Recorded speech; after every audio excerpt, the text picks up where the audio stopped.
Hi hello viewers, welcome to my channel Radharamyam. ఈరోజు civils results వచ్చేసాయి. చాలామంది కలల స్వప్నం సివిల్స్ ఉంటుంది.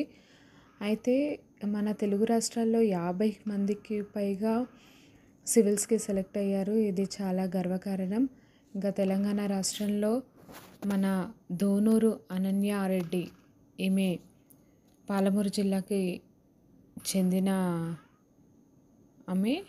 అయితే మహబూబ్ నగర్కి చెందిన అనన్యారెడ్డి జాతీయ స్థాయిలో 3వ ర్యాంకుతో మెరిస్తే, నందల సాయి కిరణ్ 27, మేరుగు కౌశిక్ 82, పెంకిసి ధీరజ్ రెడ్డి 173, జి అక్షయ్ దీపక్ 196, గణేష్న భానుశ్రీ లక్ష్మి అన్నపూర్ణ 198, ఇంకా చాలామంది ఉన్నారు. వీళ్ళందరికీ కంగ్రాచులేషన్స్.